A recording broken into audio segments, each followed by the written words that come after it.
ஏடபிள்யூஎஸில் API gateway create பண்ண போனால் இவ்வளோ ஆப்ஷன்ஸ் வரும். HTTP, WebSocket, rest.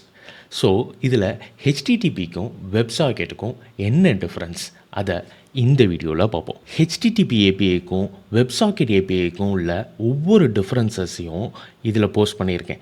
மறக்காமல் இந்த ரீலை சேவ் பண்ணி வச்சுக்கோங்க. இந்த குட்டி ஸ்டோரியை வச்சு ஹெச்டிடிபிக்கும் வெப்சாக்கெட்டுக்கும் உள்ள டிஃப்ரென்ஸை அண்டர்ஸ்டாண்ட் பண்ணிக்கலாம். ஸோ ராஜேஷுங்கிறவர் தினேஷை மீட் பண்ணுறாரு. மீட் பண்ணும்போது நான் இந்த காலேஜில் படிக்கிறேன்னு சொல்லியிருந்தார். ஆனால் இவங்க 2 பேரும் அந்த நம்பர்ஸை எக்ஸ்சேஞ்ச் பண்ணிக்கல.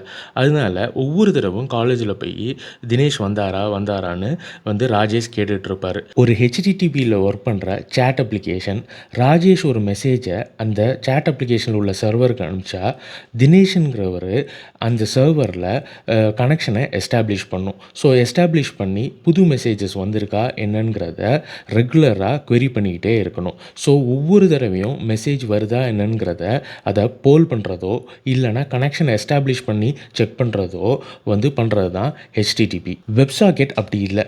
ராஜேஷ் ஏதாவது ஒரு மெசேஜை சர்வருக்கு அனுப்பிச்சாருன்னா வெப்சாக்கெட்டில் பெர்சிஸ்டன்ட் கனெக்ஷன் இருக்கிறதுனால அதை தினேஷுக்கு ப்ராட்காஸ்ட் பண்ணிடும். ஹெச்டிடிபி மாதிரி ஒவ்வொரு தடவையும் கனெக்ஷனை எஸ்டாப்ளிஷ் பண்ணி செக் பண்ண வேண்டியது இல்லாததுனால இதை சேட் அப்ளிகேஷன்லேயும் லீடர் போர்டு அப்ளிகேஷன் கேமிங் சர்வர்ஸ்லலாம் வெப்சாக்கெட்டை யூஸ் பண்ணுவாங்க.